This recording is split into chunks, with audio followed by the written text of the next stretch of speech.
través de nuestras redes sociales, bueno, nosotros les estamos compartiendo lo que es el menú de un Catolin, y en este menú les compartimos ya la temática en general, y como bien les pusimos allí, bueno, vamos a hablar el día de hoy de los 450 años de la batalla de Lepanto.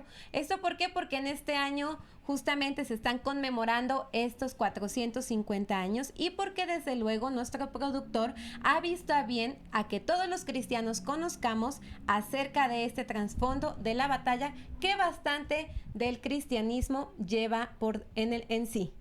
Muy bien, les recordamos que pueden participar en las preguntas de Twitter y de Instagram que hemos lanzado para este programa. Y la pregunta número 1 es: ¿conoces lo que ocurrió en la batalla de Lepanto? La pregunta número 2: ¿a quién se le atribuye la victoria de los cristianos en Lepanto? Y la pregunta número 3: ¿qué letanías se agregó al Santo Rosario a partir de la batalla de Lepanto? Te invitamos a participar antes de que de inicio el tema y pues pongas a prueba tus conocimientos. Y bueno, ya es momento de dar paso a este primer y única temática de la cual abordaremos acerca de la batalla de Lepanto. Y para ello, Tobit, me gustaría que nos contaras a los Catolins acerca de qué se trata. Bueno, antes de comenzar con esta temática, que la dividiremos en dos partes, la primera estará a cargo de los conductores, donde hablaremos sobre los antecedentes. Habrá muchas fechas, muchos datos, muchos nombres, así que con calma te pedimos que veas este programa, y si tienes alguna duda, después lo vuelvas a ver. Y en una segunda parte va a estar una invitada, Gabriela Villegas, para contarnos ya más de lleno esta batalla de Lepanto, que es bastante apasionante. Para situarnos en el contexto, vamos a hablar desde unos años anteriores. Justamente hablaremos desde que los musulmanes o el Islam empezó a extenderse por África, Europa y Asia, para poder comprender a qué punto llegamos en esta apasionante batalla. Y bien, parafraseando a San Jerónimo, podríamos decir que a mediados del siglo XV el mundo se despertó musulmán. En efecto, el gigante dormido del Islam se levantó en contra del Imperio Otomano, que comenzó a devastar poco a poco lo que es África, Asia y Europa Central, llegando asimismo hasta las puertas del Occidente. Sin duda alguna, este avance fue tan rápido e inesperado que ni los papas ni los reyes cristianos tuvieron la oportunidad de levantarse contra el enemigo común, tal y como en otros acontecimientos lo habían realizado, por mencionar alguno, en el momento de las cruzadas. Ya para el año de 1453, Mohamed II se apodera de la capital del cristiano Imperio Romano de Oriente, conocida como Constantinopla. Y allí ocurre algo peculiar. Él transforma lo que era la Basílica de Santa Sofía en una mezquita. Aquí es algo muy curioso y muy importante que tenemos que recordar, Catolins, porque esta catedral de Santa Sofía de Constantinopla, la más importante en lo que hoy es Turquía, pasó de cristiana, musulmana, cristiana. Y si se dan cuenta o si se llegan a recordar, el año pasado esta misma catedral, por algunos cambios, lamentablemente para nosotros los católicos, la volvieron a convertir en mezquita, y ha sido un acontecimiento doloroso. Y vemos que en su estructura, en su arquitectura, tiene un poco de las dos y viene desde tantos años atrás. Posteriormente a esta transformación, de la cual ya profundizó Tobit, bueno, 10 años después ocurre la caída de Bélgica, de Bulgaria, de Serbia, de Belgrado y de Croacia. Y al mismo tiempo la ola turca comienza a expandirse a tal grado que llega al territorio de Grecia. Posteriormente no tardaron en cruzar el Adriático y desembocar en la ciudad italiana conocida como Otranto, ciudad que fue destruida y también fue masacrada en su población en el año de 1481. A su vez, posteriormente los otomanos conquistaron a los mamelucos de Egipto, esto alrededor del año de 1517. Los mamelucos eran esclavos guerreros, y estos mismos otomanos se fueron adueñando de Túnez y Argel, haciendo de los moderados de aquellos que eran moderados, ahora que se volvieran más fanáticos de lo que comúnmente eran. De esta manera fueron avanzando hasta llegar a Palestina y Arabia, y allí fue donde proclamaron en la Meca a Selim como único sultán del imperio. 2 años después comenzaron a atacar al corazón de Europa Central y me refiero a Belgrado. Cuando comenzaron a atacar a esta ciudad, bueno, esta ciudad había resistido muchísimo. Sin embargo, luego de intentar continuar resistiendo, ya no pudo más y cayó bajo el mismo poder mahometano. Lo mismo ocurre con la isla de Rodas, a pesar también de tener una heroica resistencia con los caballeros de San Juan. Ya para el año de 1526, ahora el poder mahometano se encuentra ya instalado en Budapest, en Rumania, en Albania y Calabria. Y por si fuera poco, esto también ocurre ya para las ciudades francesas, y en Niza y en Tulum también siguen conquistando. Le siguieron islas mediterráneas como Córcega, Elba y Menorca. Y sin duda alguna, el broche de oro de toda esta situación fue Chipre, un bastión católico desde la época de las cruzadas, que de hecho en el año de 1570 ocurre una espantosa matanza. Por si fuera poco, asimismo no se salva el Adriático, y desde Corfú hasta Venecia se multiplican las incursiones islámicas y llegan también a peligrar hasta esos momentos el sitio de Roma. Vemos un poco después, un siglo, que la cristiandad había quedado ahora tan solo en un cantón de Europa, así lo detalla y lo narra el historiador Jean Dumont, sin que nadie pudiese entrar ni controlar nadie más estas tierras ahora que habían quedado conquistadas y bajo el poder musulmán. Y por si fuera poco, esta situación ciertamente era muy fuerte y el conflicto era sumamente intenso. Sin embargo, los cristianos capturados también estaban peligrando ya, dado que los otomanos empezaron a crear 2 campos de concentración y también empezaron a crear el tráfico de esclavos, tanto en Túnez como en Argel. Se dice que se llegó a tener cerca de 1 millón de cautivos cuando se crearon estos campos de concentración. En aquella época los prisioneros eran concentrados y obligados para remar como galeotes bajo las órdenes obviamente del sultán. Y aquellos que ya no servían y que ya estaban cansados, desde luego no los paraban y los descansaban, sino que los agarraban y entonces los degollaban y los aventaban al mar. Había un momento que también tenían a los otros cautivos como esclavos. ¿Y qué ocurría con estos esclavos? Bueno, los vendían por una cantidad sumamente elevada.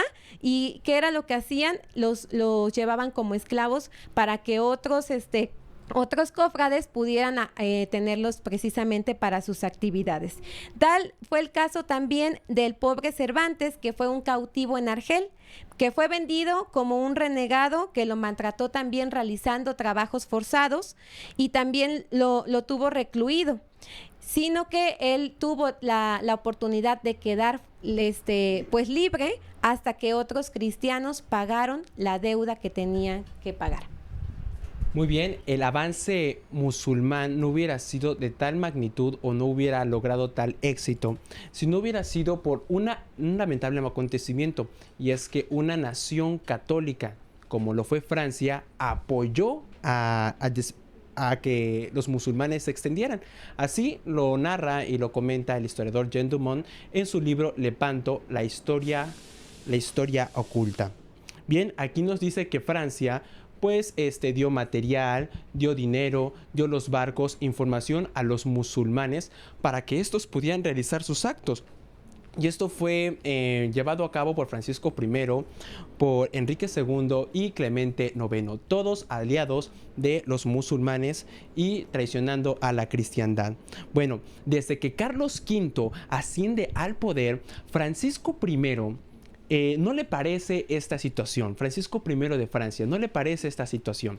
Y entonces empieza a crear políticas antiespañolas y por consecuencia políticas anticristianas, con el único objetivo pues de entorpecerlo, de tener una rivalidad, y por lo tanto llevó a la hija mayor de la iglesia, como se le conocía a Francia, a tocar fondo y a traicionar las raíces más profundas de su vocación. Y bueno, en el año de 1520, por decir alguna de las joyas de esta nación que traicionó a la cristiandad, Francisco I alentaba y apoyaba cualquier sublevación turca o islamita en el territorio español, al punto que cada vez fue a más hasta hacer una alianza franco-islam frente a la cristiandad. Francisco I, como se los dije, es uno de los principales o el principal aliado del sultán Solimán, con el único objetivo de jugar o entorpecer a Carlos V. Y bueno, sus mentiras quedaron en evidencia cuando incluso los príncipes luteranos se distanciaron de él y apoyaron a los cristianos en la lucha y en la defensa de Viena para salvar la capital. Pero bueno, no hay que guiarnos y hay que apostar tanto por estos alemanes, dado que con el tiempo también traicionaron a los católicos y se unieron al Islam. En el año de 1535, otro dato, Carlos V emprende una cruzada para liberar a los cristianos cautivos en Túnez, y esta plaza era controlada por Barbarroja, un almirante del Sulimán. Y a esta cruzada acudieron los ejércitos pontificios, acudió también el rey de Portugal y también Francisco I dio su palabra de apoyar, pero por aquí apoyaba y por el otro lado ya estaba mandando mensajeros a Barbarroja con los planes católicos. Pero bueno, a pesar de esa traición, la cruzada fue todo un éxito y más de 20,000 cristianos fueron liberados. Lamentablemente, no solo el poder político, sino el poder eclesiástico se doblegó y traicionó a la cristiandad en algunos sectores. Tal es el caso de los obispos galicanos, como lo fue Monseñor Pellissier de Montpellier, el cual se desvivía por hacer lo que el sultán dijera, por complacerlo, por tenerlo feliz. Y en una nueva cruzada, en una nueva expedición que Carlos V emprendió en Argel para liberar más cristianos, esta sí se vio afectada y no tuvo los resultados gracias a que pasaban información del lado francés para entorpecer el movimiento católico. Y estos cristianos en Argel tuvieron que seguir pues bajo el yugo del Islam. Y como ya les venía platicando Tobit, bueno, sin duda esto no hubiera ocurrido sin la colaboración también de Francia. La expansión de todo esto del Islam no hubiera ocurrido sin esta gran colaboración. Y por si fuera poco, en el año de 1543, Solimán escribía a su amigo Francisco I lo siguiente: te he concedido mi temible flota, equipada con todo lo necesario. He ordenado a Barbarroja, mi capudán, Pachá, que quiere decir almirante en jefe, que escuche tus instrucciones. Y es así, cuando se lee todo esto, que podemos entonces comprender cómo es que el rey de Francia se había convertido en comandante de la flota islámica. En efecto, ahora se encontraba bajo las órdenes de Barbarroja y pues aprovechó el momento para arrasar con la costa siciliana y también luego posteriormente dirigirse a Marsella, donde su tropa fue agasajada con muchísimos regalos. Por si fuera poco, el pachá turco recibe una espada en honor del nombre del rey. Y esta espada que recibe posteriormente la utiliza para degollar a muchísimos cristianos en Niza. Por si fuera también poco, Francisco I concede al escuadrón islamita el puerto militar conocido como Toulon, que fue refugio para que ellos se concentraran y pudieran pasar sin ningún problema el invierno. Esto le tenía que permitir, por tanto, a Francisco I que tuviera que sacar a los millones de cristianos que estaban habitando en este espacio. De manera que él lo hizo solamente para darle acogida a 30,000 musulmanes. Posteriormente, desde allí Barbarroja aumenta sus saqueos en la costa mediterránea con el guiño del rey francés, es decir, con toda y plena autoridad del rey francés. Cuando la situación se vuelve un poco ya más escandalosa y comienzan a levantarse diferentes protestas francesas, se torna también un ambiente ya más violento. Y es cuando Francisco I, asustado, se ve entonces obligado a retirar todo, a ya no continuar con todo lo que tenía planeado y pensado con los suyos. Sin embargo, todo este momento no le fue para nada fácil, dado que el Pachá era un especialista en chantaje y le puso un precio alto para poder entonces retirarse él. Tan solo le puso que le pagara 800,000 escudos de oro, suma que desde luego en ese entonces sobrepasaba el valor de Toulon. Sin duda alguna, el rey terminó pues concediendo todos los 800,000 escudos que le pedían y pagó escudo por escudo.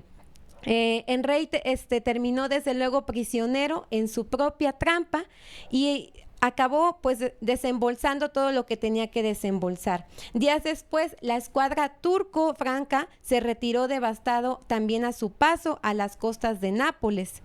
Y allí, cuando ellos vuelven ahora a Constantinopla, el Solimán los recibe como verdaderos héroes. Porque pues de esta manera quizás pensaban que habían ganado al haberse infiltrado y luego al verse salido victoriosamente de lo que era Francia. En ese entonces, para la Europa cristiana, la alianza franco-islamita fue un escándalo mayúsculo. Y en una declaración oficial, los protestantes de Dieta de Spira dicen lo siguiente, que el rey de Francia es tan enemigo de la cristiandad como los propios turcos. Y hasta Enrique VIII se solidarizó con Carlos V, renovando viejas alianzas. Posteriormente a la muerte del rey francés, queda Enrique II y continúa él ahora la política traidora de su padre. Y en el año de 1552 entrega material bélico a los barberiscos de Argel con el fin de realizar nuevas operaciones navales conjuntas contra Nápoles. La intención galicana del nuevo monarca era impedir desde luego el Concilio de Trento, cuya participación también ya había prohibido que los obispos franceses estuvieran allí. Sin embargo, la realidad se le impuso y fue completamente contraria a lo que él esperaba. Por tanto, él recapacita dejando atrás esa alianza y entonces intenta pues dejar hasta allí todo. Sin embargo, el daño ya estaba hecho. Con la asunción de Carlos IX ahora en 1568 al poder, los hugonotes, ahora antirromanos, volvieron al poder y con ellos la nefasta política también pro-islam. En este marco fue enviado a Constantinopla el obispo de Dax, Monseñor Noailles, para tratar al sultán. En estos momentos, Monseñor quiso tener un pacto con él y así queda lo pactado, pero él quedó traicionando desde luego a la religión como tal. Entonces, lo que hacen para burlarse de San Pío V, le envían como embajador a Monseñor Noailles, a pesar de que este ya había sido destituido y había sido también declarado como herético notorio por el Santo Padre. Como bien también lo menciona el historiador Dumont, el turquismo y el galicanismo desde luego siempre fueron consircunstanciales con su odio contra lo que es el cristianismo, cristalizado con el contubernio de Francia y el Islam. Bueno, mientras tanto, por el lado de Occidente, ya que está este avance musulmán, estamos hablando de la tradición de Francia, en el lado Occidente ya se está formando el ejército de los santos y la nube de las oraciones, como bellamente lo dice Braudel. En el año de 1570, Pío V llama a hacer una cruzada donde le llamaría la Liga Santa contra el Turco. Y así, en una carta de manera in extremis, ya le manda al emperador español para pedirle su ayuda a Felipe II. Y dice así: de ti, en primer lugar, muy querido Hijo de Cristo, imploramos la ayuda y el auxilio de tu madre. Tu madre, la Santa Iglesia, se postra ante ti, gimiendo y llorando. Esto con la intención de que el rey español se sumara por la importancia que tenía España. Y Felipe II, con una gran cosmovisión cristiana, tomando en cuenta que todavía tenía algunos problemas en la batalla de Granada, le responde al Papa de la siguiente manera: los intereses de la Iglesia están por encima de los míos. He decidido emplearme en hacer realidad la alianza que deseéis, dando instrucción que se trabaje en ello. Que el Señor guarde a vuestra santidad y haga crecer la prosperidad de la Iglesia católica. De manera similar, los imperios o los reinos venecianos y de la Orden de Malta se sumaron a esta gran cruzada y respondieron al Papa. Ellos eran grandes combatientes navales. Algunos ducados de menor cantidad territorial y de personas se sumaron, como el de Saboya, el de Piamonte, Génova, Mantua, Luca, Toscana, Cerdaña, entre otros. Y así estos pequeños reinos podríamos decir que conformaban la Italia. Y de tal manera que se alió España e Italia de una manera pues no común. Y esto sirvió de mucho a la cristiandad. Así quedaban las tres fuerzas: España, Venecia y los estados pontificios se unían para hacerle frente a la amenaza musulmana. Una fecha muy importante es que en el 25 de mayo de 1571 el Papa Pío V, recuérdelo bien porque es el protagonista, uno de los protagonistas de esta gran cruzada, pues justamente proclama la cruzada desde la Basílica de San Pedro. Y aquí es muy lamentable porque una vez más Francia no se suma a este llamado, aun cuando el Papa le había hecho una invitación por medio de un cardenal a Clemente IX, y este se da el lujo de rechazarlo. Fíjense con qué respuesta: con la excusa de que había renovado los acuerdos económicos con los turcos. Una vez más, la hija mayor de la iglesia renegaba de su madre y del Señor de la historia, que le invitaba a escribir una nueva gesta historia en el libro de la vida. Seguramente en el juicio de las naciones Francia tendrá que dar cuentas y tendrá que dar razón de esa traición a la cristiandad. Y como por si fuera poco, estas acciones que realizaron tienen consecuencias hasta el día de hoy, porque los puertos que ellos proporcionaron al Islam, como los puertos de Marsella, Niza y Toulon, son actualmente bastiones musulmanes, y hoy en día hay muchos barrios en esos lugares donde la ley no manda y la policía no se atreve a entrar. Teniendo en cuenta tanto el dinero como hombres y como barcos, desde luego el mando general le correspondía ahora a los españoles, y fue entonces cuando Felipe II propone a su hermanastro don Juan de Austria. Él era hijo natural de Carlos V, de tan solo 26 años. Era un joven apuesto con gran liderazgo que ya había provocado serias derrotas a los turcos, además también de contar con diferentes cualidades para ser apto para este puesto, tales como piadoso, apasionado, valiente y seductor, y también tener una gran capacidad diplomática y militar. Por su parte, los genoveses y venecianos contaban con almirantes de muchísima mayor experiencia en el ámbito militar. Y como San Pío V había convocado a la cruzada, a él le correspondía ahora zanjar la delicada cuestión que no parecía ser tan evidente. En estos momentos el tiempo apremiaba, y mientras se asesoraba, el Papa se encontraba rezando, suplicándole al cielo una señal que lo ayudase para elegir correctamente. Fue así como un día, al finalizar la misa, tuvo una inspiración divina mientras él recitaba en silencio el último evangelio, que dice así: hubo un hombre enviado de Dios cuyo nombre era Juan. Por unos instantes el Papa se quedó en silencio. No podía continuar.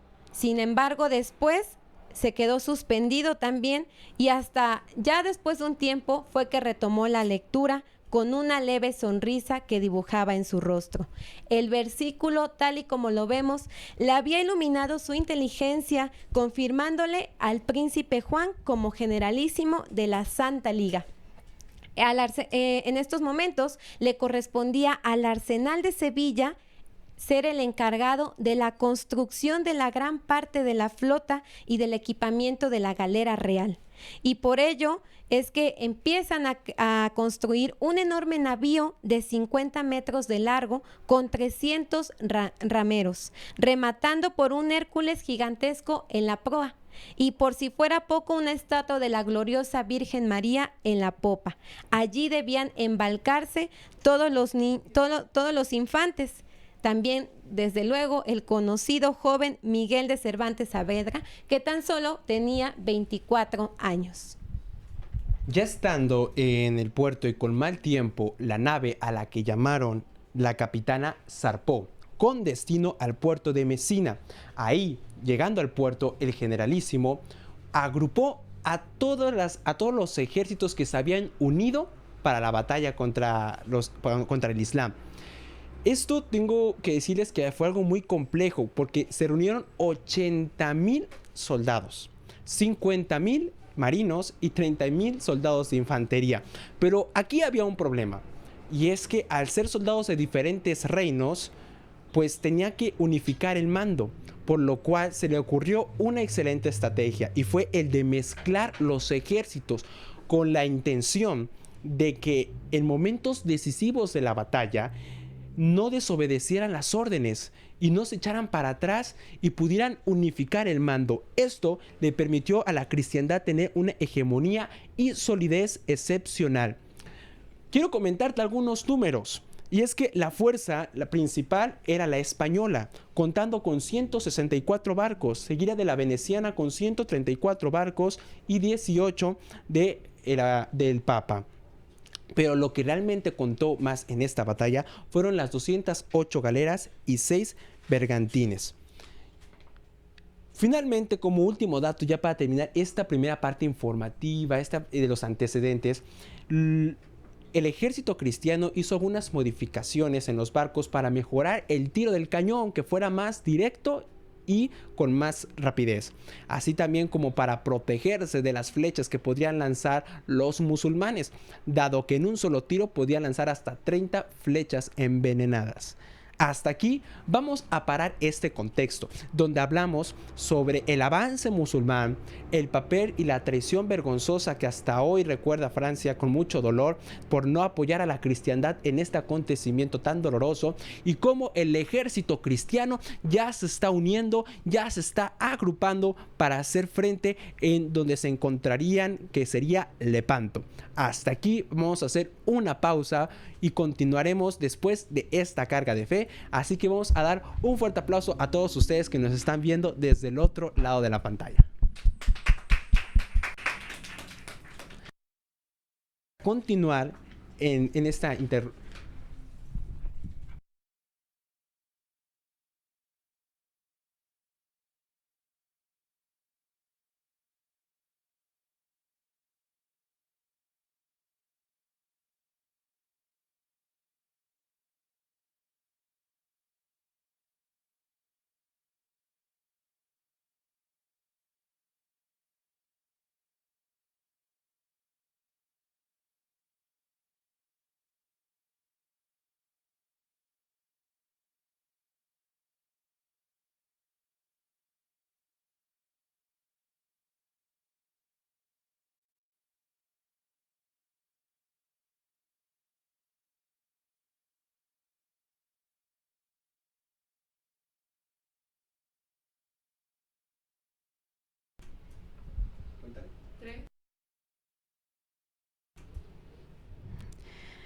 Hola, muy buenas noches. Hoy quisiera compartir con ustedes esta carga de fe, que realmente es una alegría porque hablo del Santo Rosario.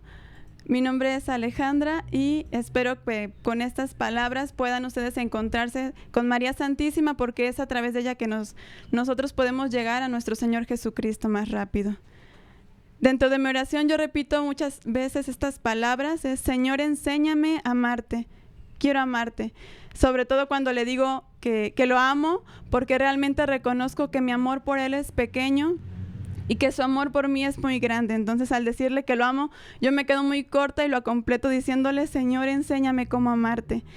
Y hoy les comparto 3 secretos que a través del rezo del Santo Rosario, a través de la Santísima Virgen María, han podido moldear mi corazón para así amar más a nuestro Señor Jesucristo. Estos 3 secretos son, el primero es que nosotros siempre llevemos a María Santísima, dejarnos acompañar por María Santísima. El segundo es ver a Jesús a través de los ojos de la Virgen María. Y el tercero es: aprende a conquistar almas. Bueno, en este primer secreto que yo he descubierto en el Santo Rosario, que es lleva contigo a María. María siempre está con nosotros, ella es nuestra madre y ese corazón maternal hace que nunca nos pierda de vista. Sin embargo, había que reflexionar si nosotros estamos siempre con ella. Y una de las formas que debemos hacer para que ella siempre esté con nosotros, o que yo les aconsejo en este primer secreto, es: lleva siempre contigo el Santo Rosario. Donde quiera que vayas, a tu trabajo, a tu escuela, donde quiera que estés, lleva el Santo Rosario. Y no solo eso, porque no es un adorno, sino rézalo. En nuestro día a día tenemos tentaciones.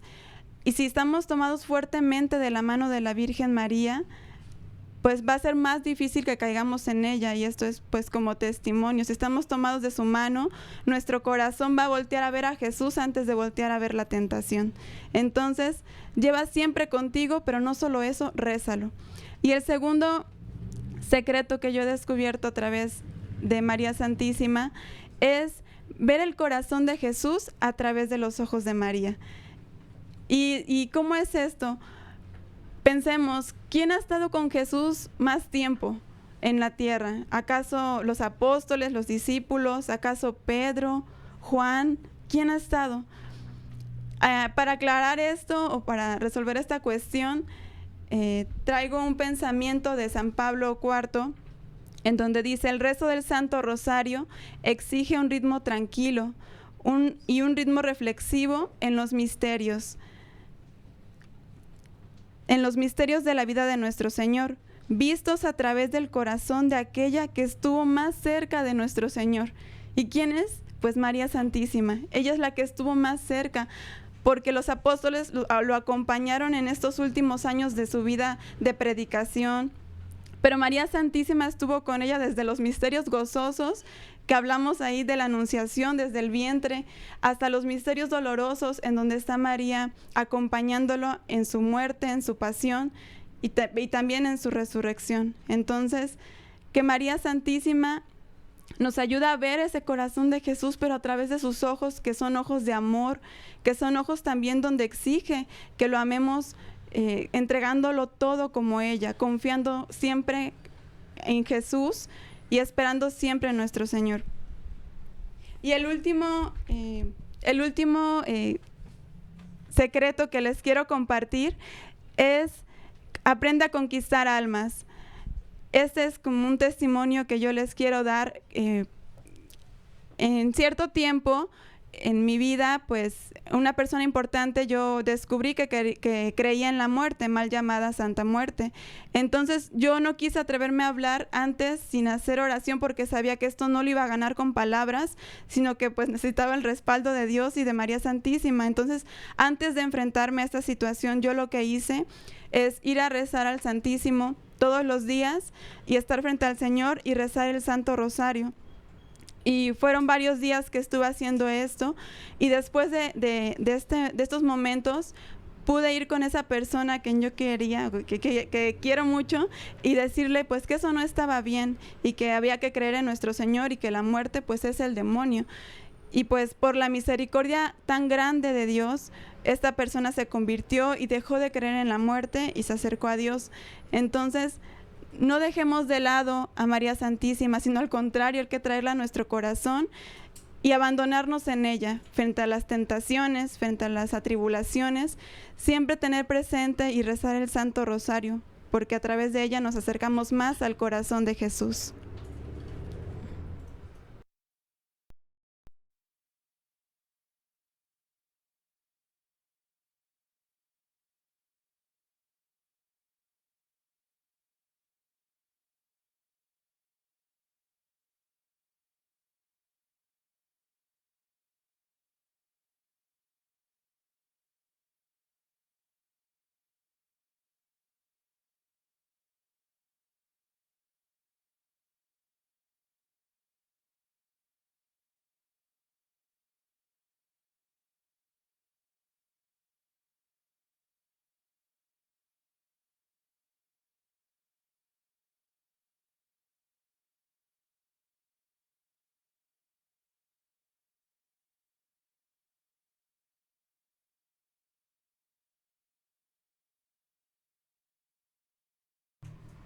Agradecemos y despedimos a Ale Alba con un fuerte aplauso.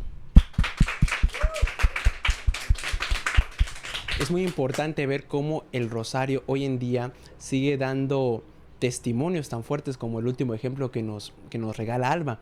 Y vamos a ver más adelante cómo también el rosario es pieza fundamental y María Santísima en esta batalla de Lepanto en la que estamos reflexionando en este contexto histórico. Mandamos un saludo a Sandra Luz López, a Alejandro Cueto, Luz del Carmen, a Siervas Lagos, a José de Gregorio y a Elizabeth Villegas. Lilian Palmeros nos comenta, gracias por su tema, muy interesante, gracias Catherine, Dios los bendiga. Y Alexa García nos comenta, gracias por compartir su conocimiento.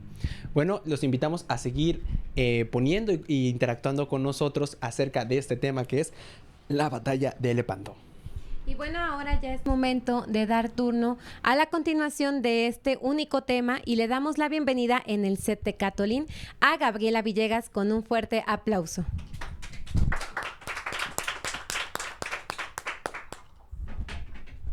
Gaby, bienvenida.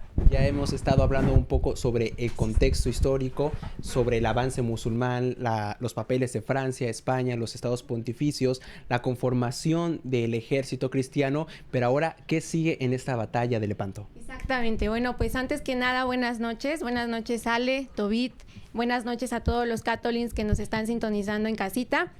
Pues ya lo has comentado ahorita en este pequeño resumen acerca de lo que fue la batalla de Lepanto. Y fíjense que yo lo veía de esta manera. Esta primera parte, el primer segmento del que nos ha hablado Tobit y Ale, yo lo relacioné de una manera teórica. Y esta segunda parte, para mí, es algo ya lo práctico. ¿Cómo fue que se vivió realmente esta batalla? Entonces, quiero nada más que rescatemos tres puntitos importantes del primer segmento que no quiero que los dejemos pasar para no perder esta hilación de la temática. El primero de ellos es el Ali Pachá. Ya nos mencionaba Ale que el Ali Pachá era el comandante, pero de este lado de los musulmanes, ¿sale? Entonces, para que lo tengamos en consideración. El segundo punto es la elección de Don Juan. Don Juan, como coloquialmente se le conocía, pues fue el comandante, pero del lado de los cristianos. Esa parte hay que tenerla muy, muy en claro. Y el tercer punto es que Francia no participó en esta batalla. Entonces, quiero que los tengamos bien presentes porque en esta plática que pues voy a comenzar, los vamos a volver a reutilizar, ¿sale? Y lo primero que les quiero mencionar es cómo fue que surgió esta batalla. Yo lo he dividido en tres partes. En el inicio, o sea, lo que sucedió previo a la batalla, en lo que sucedió durante la batalla y cómo fue que terminó la batalla de Lepanto. Entonces, previo a la batalla, ¿qué pasó? Como ya nos han contado, el Papa Pío, San Pío V, tuvo un papel muy, muy importante en esta batalla. Él se acercó con Don Juan, ellos ya estaban listos para partir, ya para la guerra, la batalla, pero fíjense que tuvieron unos detalles bien bonitos, tanto con Don Juan como con toda la tropa. El primero que tuvieron fue que el Papa Pío V, se acercó a Don Juan y le entrega un estandarte con la imagen de Jesús crucificado. Y esta imagen tenía en la parte de abajo una leyenda que decía: con este signo vencerás. Era pues algo increíble, algo impresionante, y a la vez el cardenal también se acercó con ellos y realizó la siguiente oración que me voy a permitir leerla textualmente. Él les dijo lo siguiente: toma, príncipe afortunado, la enseña del verbo verdadero hecho hombre. Toma la imagen viva de la santa fe de la que en esta empresa tú eres el defensor. Que ella te dé la victoria sobre el enemigo impío y que por mediación de tu mano sea abatido el soberbio. Con estas palabras que realmente son preciosas, lo que hizo Don Juan fue caer de rodillas y a su ejemplo toda la tropa lo imitó, cayó de rodillas y unidos lo que expresaron fue la palabra amén. que sabemos que amén significa así sea. Entonces ellos creían en estas palabras que se las había externado. La tradición también nos narra cómo don Juan, días previos, durante 3 días, exactamente se narra que él estuvo haciendo ayunos, oraciones, comuniones, confesiones, y los demás, algunos miembros de la tropa también lo imitaban. Don Juan era un hombre que también se nos cuenta en la tradición, tenía aproximadamente 24 años, era muy joven, pero bueno, esto no fue un impedimento para todo el cargo que él iba a tener. Posterior a esto, ya también antes de partir, el nuncio papal tuvo un gesto también muy, muy bello con cada uno de ellos, pues les otorgó la indulgencia plenaria. Entonces, en ese momento les entrega la indulgencia plenaria a cada uno de ellos con la finalidad de que su alma pues estuviera limpia, estuviera sana. Entonces, lo que querían justamente era que la indulgencia plenaria pudiera llegar a cada uno de ellos. Y si algo sucedía en la batalla, justamente pues pudieran llegar con Dios. Entonces, en ese momento se dio la indulgencia plenaria, y antes de partir, también don Juan les regaló un gesto a cada uno de ellos, que fue el darles ciertas medallas, rosarios, escapularios, y les decía: tú has venido aquí por la voluntad de Dios, entonces ruega al Dios de los ejércitos esa esperanza para que todo salga bien. Todo esto fue lo que sucedió previo a la batalla de Lepanto. Y después de esto, bueno, ellos zarparon, iban por el mar Mediterráneo, y lo que pasó después fue que el 7 de octubre, que por allá en casita los invito a que recordemos que celebramos el 7 de octubre, en esta fecha fue cuando ellos tuvieron un detalle, tuvieron una situación bastante difícil. Y lo que sucedió aquí fue que, pues ustedes saben que cuando van en el mar, el viento juega también un papel importante. Entonces, el viento que en ese momento soplaba era muy fuerte y no estaba a favor de los cristianos. Por lo tanto, hizo que todas las tropas se separaran, y en ese momento ellos pues se dispersaron. La tradición nos narra que durante 3 horas, imagínense, durante 3 horas que la historia nos ha contado. Entonces fue bastante tiempo, fue muy largo. Sin embargo, ellos, bueno, lucharon. Hay que recordar que el esfuerzo era físico, era con la mano, tenían que remar, pero lograron incorporarse nuevamente a toda la tropa. Posteriormente, bueno, pasa este punto, avanzan, pero ya se encuentran cara a cara con la otra tropa, con los musulmanes. Y es en este momento cuando pues comienza a desatarse la guerra. Pero quiero mencionar también una parte importante de los musulmanes, porque esta batalla, los musulmanes venían encabezados por una nave que se llama la Sultana, así se le conocía, la nave de la Sultana.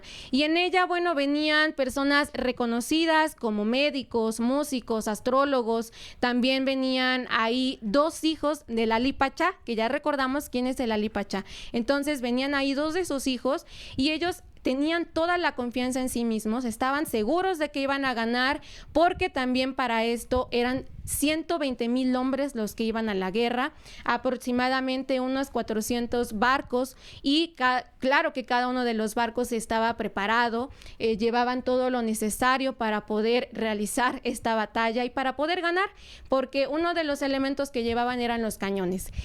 Pero ¿qué creen? Pues aquí surge otra cosa.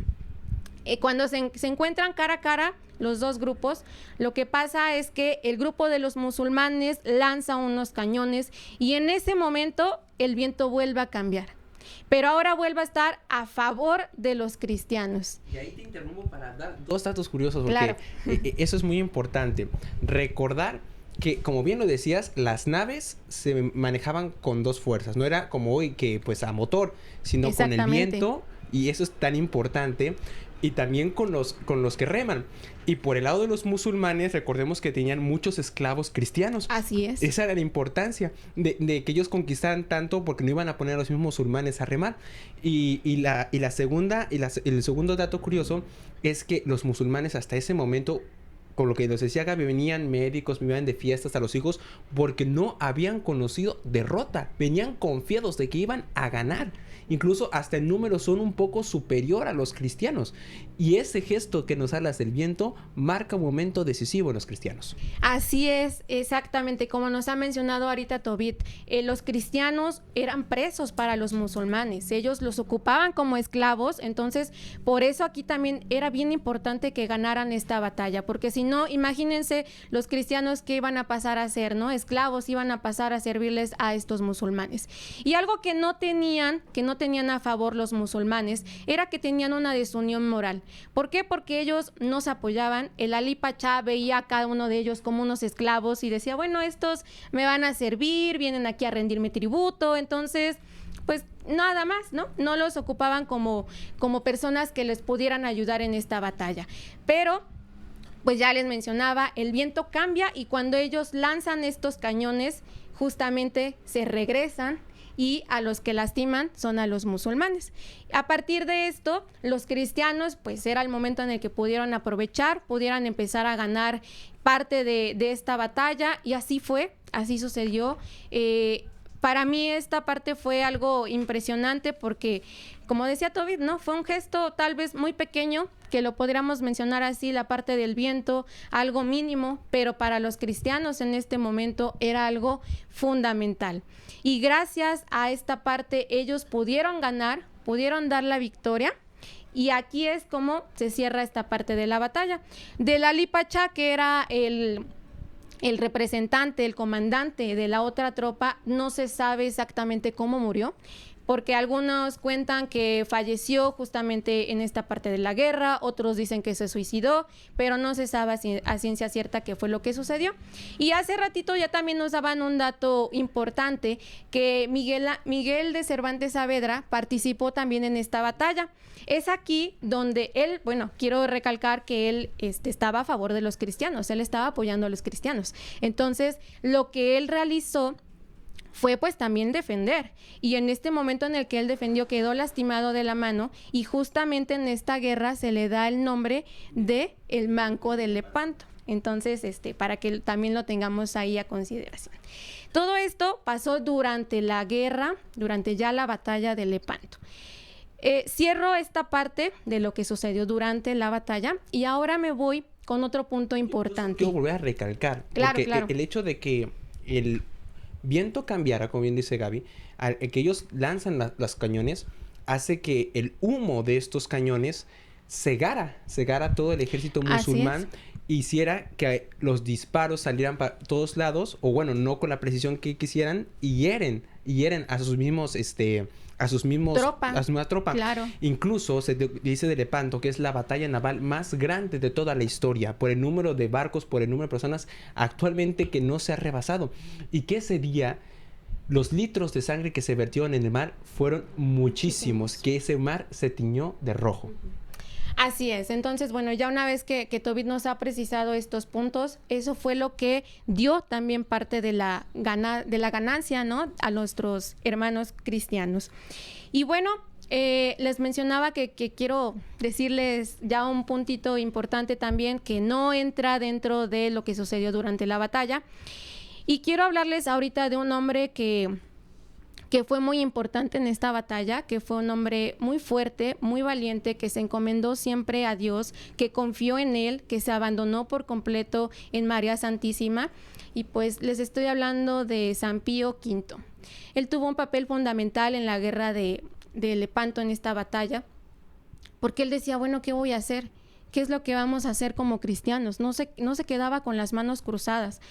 Y se encomendó a Dios. Ya Ale nos hablaba un poquito de cómo fue que se encomendó a Dios, pidió una señal, Dios se la brindó, y fue a través del pasaje de San Juan Bautista. Entonces, a raíz de esto, pues él sabe que el que tiene que comandar la batalla es Don Juan. Pero hablando un poquito más a detalle de quién fue Pío V, brevemente les menciono que él fue un hombre que venía de familia muy pobre. Su papá, su mamá vivía con ellos, eran muy pobres, eran muy sencillos, pero también sufrieron diferentes ataques por medio de los musulmanes. Ellos querían pues también atacarlos. Cuando el Papa Pío V creció, descubrió que su vocación era el sacerdocio, entonces se convirtió en sacerdote, después fue un dominico y a raíz de eso él entendió claramente, ya regresándonos a la batalla de Lepanto, que a quien tenía que encomendar todo esto era a la Virgen María. Y esto fue algo impresionante porque previo a la batalla y durante la batalla, y por supuesto que también después de la batalla, nunca dejó de rezar el Santo Rosario. Se dice que él iba por las calles caminando descalzo, desgranando el rosario, y fue así como lo popularizó. Y mucha gente llegó a imitar este ejemplo, seguía rezando el rosario, encomendó siempre en cada momento esta batalla a la bienaventurada Virgen María, le suplicó también que pues fueran los cristianos los victoriosos, y así fue. Es por ello que el 7 de octubre nosotros celebramos a Nuestra Señora del Rosario, quien antes se le conocía como Nuestra Señora de la Victoria, y pues tuvo un papel muy importante. ¿Y por qué también se celebra esta fecha? Bueno, porque ellos decían que esta victoria se entregaba por total a la Virgen María. Entonces no había nada más, por eso el 7 de octubre se celebra dos cosas bien importantes: la batalla de Lepanto, o sea, que nuestros hermanos cristianos ganaron, y también a Nuestra Señora del Rosario, para que lo tengamos también en consideración. Y algo precioso que el Papa Pío V instituyó en este momento fue una letanía, justamente fue la de auxilio de los cristianos. Ya por aquí está, es una respuesta para las preguntas, y él instituyó esta letanía: auxilio de los cristianos, ruega por nosotros. Entonces, en ese momento, él supo que esta victoria era de María. Pero antes de que se me acabe el tiempo, también quiero mencionarles algo bien importante que pasó con el Papa Pío V. Cuando estaba la batalla, se nos cuenta que él estaba orando, llegan a la iglesia algunas personas que querían hablar de asuntos de la iglesia, y él les dice: ¿saben qué? No es momento de hablar de esto, lo que tenemos que hacer ahorita es rezar. Ellos empezaron a rezar el rezo del Santo Rosario, pidiendo por cada uno de nuestros hermanos cristianos, pero en ese momento él tiene una visión, y quiero leer detalladamente, textualmente, esta parte de la visión. Nos dice lo siguiente: de repente, movido por un impulso invencible, se levantó, se acercó a una ventana, la abrió y miró al oriente, quedándose en contemplación. Después, se volvió hacia sus visitantes y, con los ojos todavía brillantes por el éxtasis, dijo: no nos ocupemos más de estos negocios. Vayamos a dar gracias a Dios. La Armada Cristiana acaba de conseguir esta victoria. Es en ese momento, imagínense lo que el Papa Pío V sintió en su corazón, porque él supo desde ese momento que la victoria había sido ganada, que ya no se tenían que preocupar más por esa parte, que tenían que rezar ahora, pero para darle gracias a Dios. Y esta noticia se confirmó días después, el 24 de octubre. Imagínense también cuánto tiempo pasó después. Y llegó un mensajero, porque hay que recordar pues que en estas fechas no había ni celular, WhatsApp, ningún medio, ¿no? Entonces llegó el mensajero y les dijo: efectivamente, la batalla ha sido ganada por los cristianos. Y ya también para cerrar, ya no me alargo más, pero cada uno de los franceses, bueno, algunos de ellos han externado que se arrepienten completamente por no luchar con nuestros hermanos cristianos. Exactamente. Entonces, en ese momento se arrepienten de estas decisiones que tomaron, pero bueno, nada más también termino con una frase del Papa Pío V, quien él decía: denme un ejército que rece el rosario y vencerá el mundo. Esta batalla nos da mucho... De Pío X, perdón. Esta batalla nos da mucho para reflexionar, entre ellos pues la confianza en Dios. Realmente confiamos en Dios en nuestras batallas, rezamos el Santo Rosario, invocamos a nuestra Madre María, porque esta batalla también tiempo después lo confirmaban nuestros hermanos cristianos, que había sido ganada por la intercesión de María Santísima, porque el viento no había otra manera de que pudiera haber cambiado. Entonces, bueno, pues les agradezco por esta invitación, por el tiempo, y espero que nuestro corazón reflexionemos sobre esta batalla, sobre esta letanía que también instituyó el Papa Pío V. Muchísimas gracias. Con 3 ideas para finalizar la participación que nos acabas de dar, es que quiero invitar a los Catolins que busquen en internet, ¿sí? Hay un lienzo muy bonito donde están algunos de los apóstoles rogándole a María Santísima por la batalla, y en la parte de abajo todos los barcos atacándose. Entonces ese es un lienzo que representa muy bien la intercesión de María Santísima.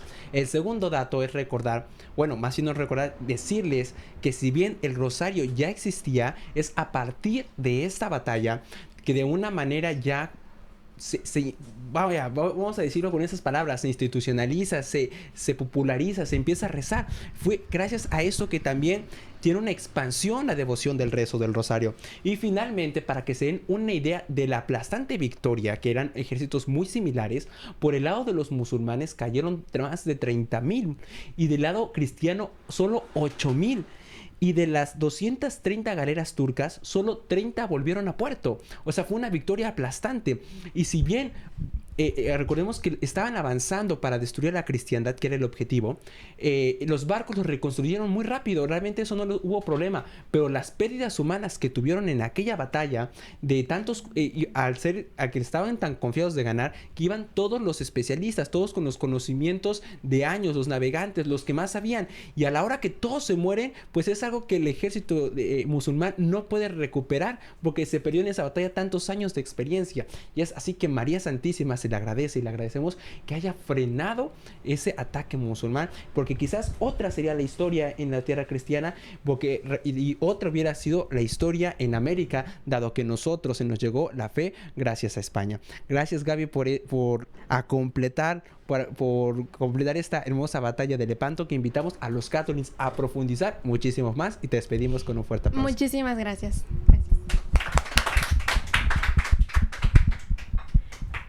Pues ciertamente es bastante apasionante todo este tema. Incluso recuerdo que hay en redes sociales una imagen que lo caracteriza como tal, en donde empiezan, se ven los diferentes barcos y arriba se ve también la imagen de la Virgen María, auxiliando precisamente a los cristianos, ¿no? Es una bella imagen que hoy también invito a todos ustedes, Catolins, a verla y también a contemplar y a profundizar más acerca de este gran significado que tiene.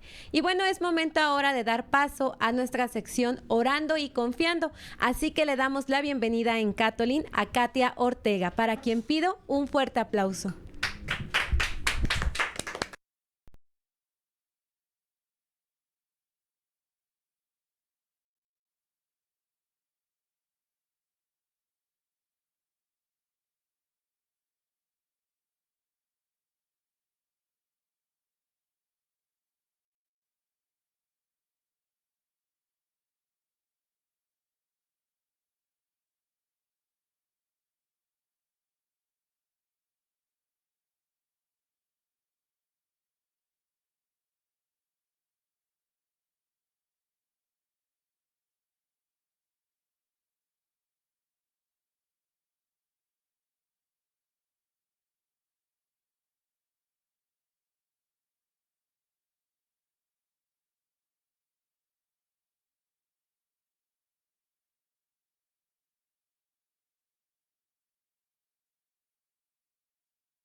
Muy buenas noches, Catolín. Te invito a que en estos momentos nos dispongamos para poder hablarle a Jesús y a María, diciendo en el nombre del Padre, del Hijo y del Espíritu Santo.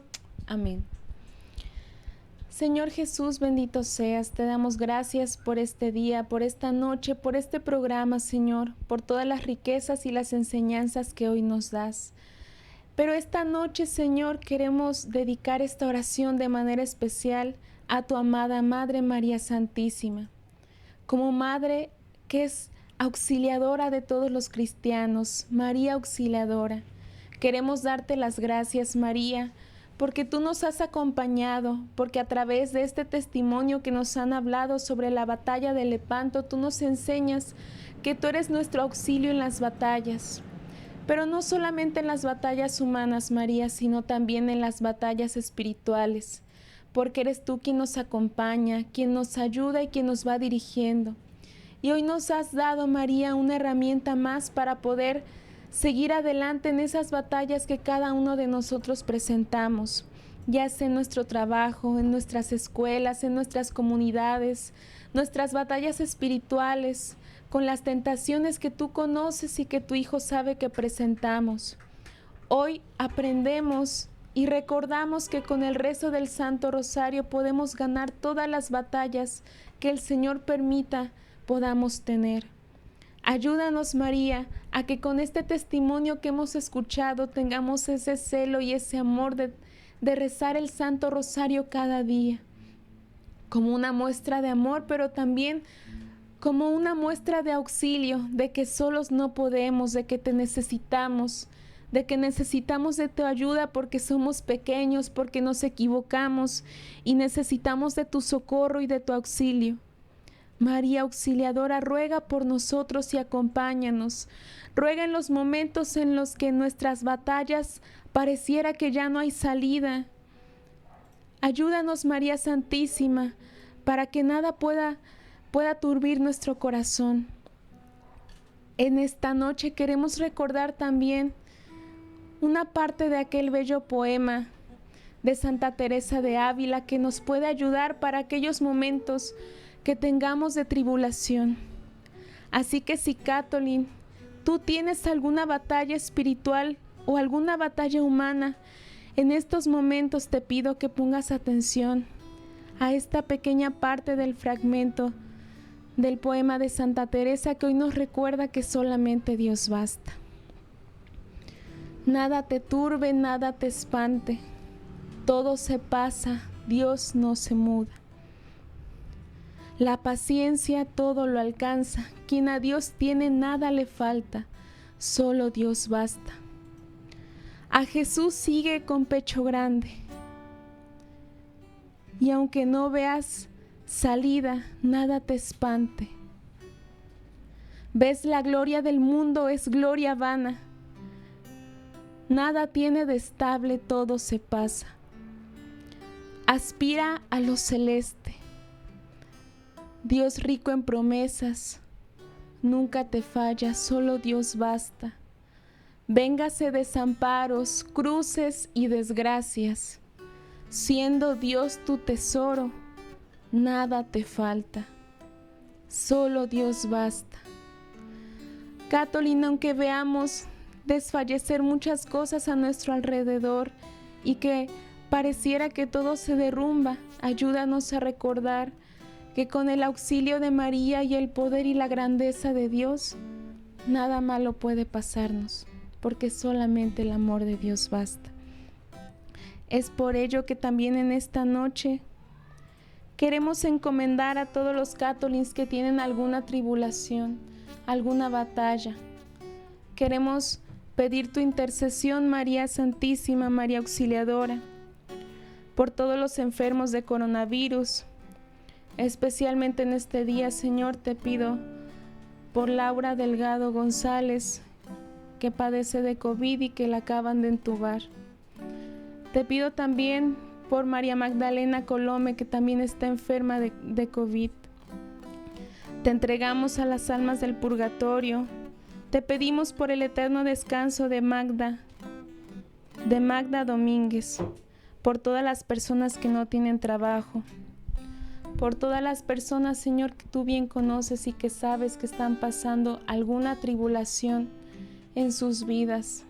Ayúdalos, María Santísima, ayúdalos, Cristo Jesús, y que el Santo Rosario sea su consuelo y su descanso de cada día.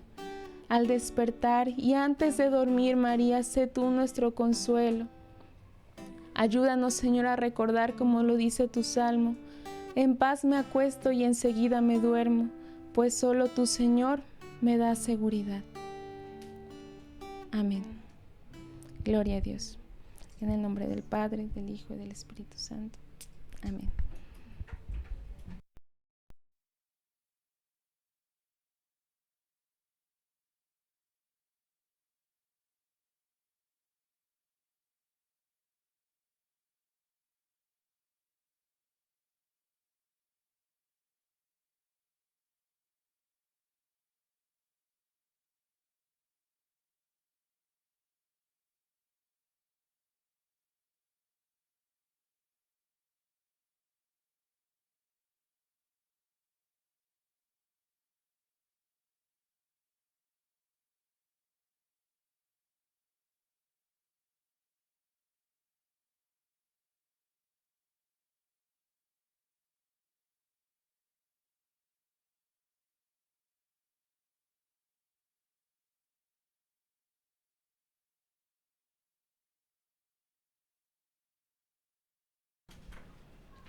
Agradecemos la participación de Katia Ortega con un fuerte aplauso.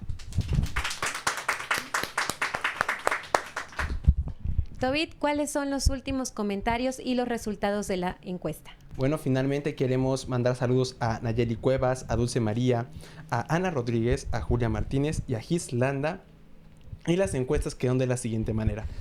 En Twitter, la primera pregunta que se refiere a si conocía la batalla de Lepanto, pues está equilibrado, 60% sí, 20% no. ¿A quién se le atribuye la victoria de los cristianos en Lepanto? La mayoría acertó con la Virgen María. Y la tercera y última pregunta, ¿qué letanía se agregó al Santo Rosario? Auxilio de los cristianos, igualmente la mayoría, un 60%, acertó en esta pregunta. En Instagram también la mayoría conoce que es la batalla de Lepanto. Igualmente aciertan con que es a María a la que se le atribuye en una mayoría de votos. Y también Auxilio de los Cristianos tiene la mayoría de votos en Instagram, así que estuvieron muy al pendiente de este tema.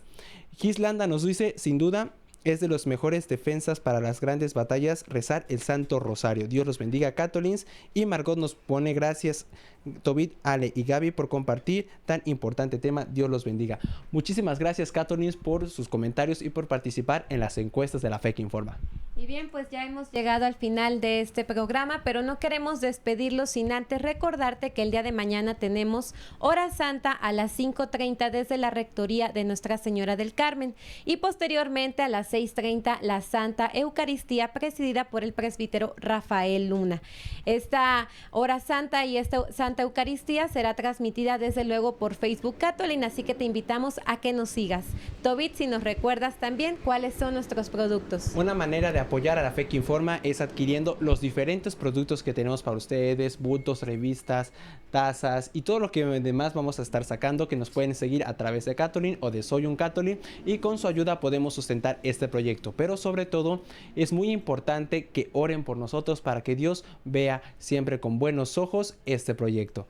Ahí está pasando en pantalla pues la producción brevemente algunos de los productos con los cuales pueden adquirir.